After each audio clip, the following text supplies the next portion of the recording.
Hi, welcome back. It's Sunny. So if you missed my previous video, I posted August 2nd. This is going to be part 2 of a kind of mini series on different ways you can become a professional ballroom dancer. Okay. So there are many different paths. And I just want to start out by saying, I am not recommending one path over another. Each person is different. So I'm just going to kind of share the pros and cons of all those options, okay? Because there's more than one way to skin a cat. So just to be clear again, I'm not talking about becoming a highly skilled dancer. I'm talking about how to become a professional dancer. What is a professional dancer? Essentially, it's someone who teaches. And they earn money from doing that, okay? And there's many different varieties of skill level for different teachers. You don't have to be an elite level skill dancer to become a successful teacher, though it certainly doesn't hurt. Okay, so most pros, in fact, are social dancers. So they're just really capable of teaching like a wedding couple or preparing people, to go to a social dance or dance at their company Christmas party. Most pros are not going to be capable of teaching high-level competitors. And I'll share in a different video how, if you want to take that path, how to do that. But today, I'm going to share the cheapest way, okay, for how to become a professional dancer. And again, there's many different options, pros and cons to all. So, again, do you need skill? Yeah, but you don't need a ton, heaps and peats of skill. Though again, it helps. More importantly, like any other industry, you need to be professional. You need to be able to communicate. Certainly in this industry, you need to be able to teach. So effectively help people learn to dance, regardless of what skill level they're going to. Okay. And I would consider a successful teacher someone who's fully booked. Okay. And that could take a number of different forms. You're booked with competitors, you're booked with social dancers, you're booked with beginners, or maybe a combo of those. That's certainly how I'm booked. So what does that mean? Well, you want to be able to teach as many lessons as possible. Essentially, you're paid by the hour. So that's kind of what I'm talking about here. So what is the cheapest way to do that? Well, if you take from a local dance teacher who is very successful, very fully booked, you should learn from them and emulate. Don't only take their dance lessons, but learn how they teach. Okay, so if there's a super popular local pro who has big group classes and is always booked with private lessons, ask if you can assist them.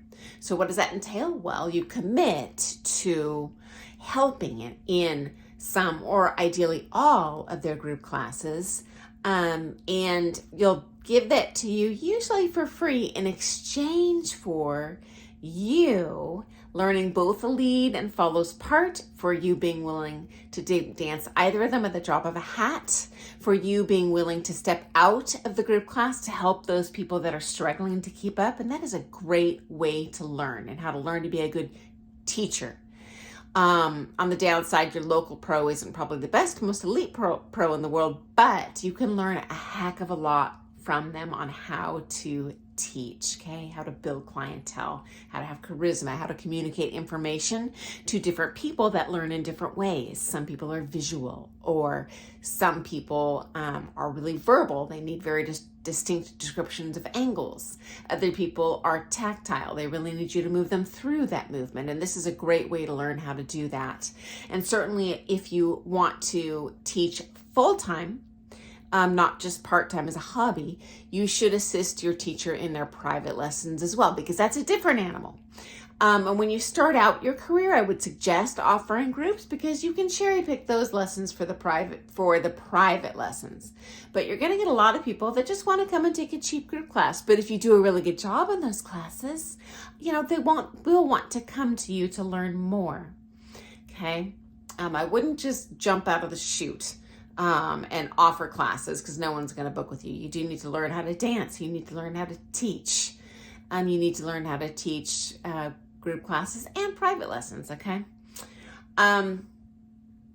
I can tell you this, it is pretty easy to get local ballroom dance gigs for teaching at community colleges, at community centers, at retirement centers and communities. These jobs don't pay super well, but that's also a nice kind of entree into, okay, I'm going to learn how to teach here. Because your first year, it's definitely not your best year in terms of teaching. Even if you're an elite level dancer, you're kind of learning, how do I teach other people what I know, okay? Also, fair warning, even if you're an amateur now and a ton of people want to take lessons from you, oh, I can't wait, can you teach? I want to take from you. The reality is hardly any of those people are going to take with you when you turn pro. So reality check. But the good news is if you're a good teacher, you can produce good students. If people like you and enjoy that time and get something out of it, there's going to be 10 new people to fill the shoes of each one person that ultimately didn't take dance lessons with you, even though they begged to do so for years, okay? So related to that, if you want to do this, do invest the time to learn how to teach, or you won't be successful, okay? And there are some cons to this path too, honestly, so I'll share that. The most important one being, you're going to be limited by your local pros skill level. And because most pros are just social level teachers, you're never going to become quite as good as your teacher. So if they're just a social teacher, you're not going to quite get to their skill level. So this won't really enable you to become an elite level dancer. And you're honestly never quite going to get to their skill level, okay? So I wouldn't limit your lessons to them unless you're really going for, again, truly the cheapest way, in which case you don't need to become an elite level dancer. This is a path to success if you are talented and enjoy teaching. Certainly enjoyment is a part of it. Also, you're probably, unless you plan on moving to a new town, you're always going to play second fiddle to that pro who you assisted in their classes, because everyone's going to know where everyone takes dance lessons. And if that pro is fully booked, it really doesn't matter. But if they aren't fully booked, you know, students are like heat-seeking missiles, and they are going to seek out the best teacher they can. And when they outgrow you, they're going to move on to that teacher or other teachers.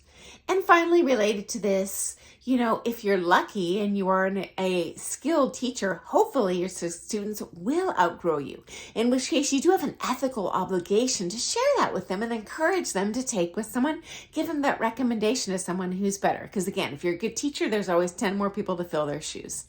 And I feel like I've seen many pros lead students on, mislead them about their skill level, make them promises about their results that they can't fulfill. So I think for that short-term financial gain for you, it's not worth your long-term reputation. Okay, so anyway, I hope that's been helpful. Again, this is part 2. I've got many more options to share with you, so I will share that later. Again, if you missed my first video, check out the one I posted on an optional path for becoming a professional dancer that I posted August 2nd. So I'm getting up on that 10-minute mark. Thanks so much for joining me. Reminder, I am not monetized at all. So if you like today's video, please press that thumbs up button. That's the only reason I do this for. Please press that subscribe button. I'm notified every time someone subscribes, so that makes me super happy. But probably most important, comment below with questions, because I'm kind of shooting from the hip in terms of what content you might want to see. And I always want to share the things that are most important to you. My whole goal here is to share with you from an insider's perspective, different aspects of this industry that you're not necessarily going to see on reality TV. So thanks for joining me today. Thumbs up, subscribe, comments, questions. Look forward to seeing you next time. Bye, guys.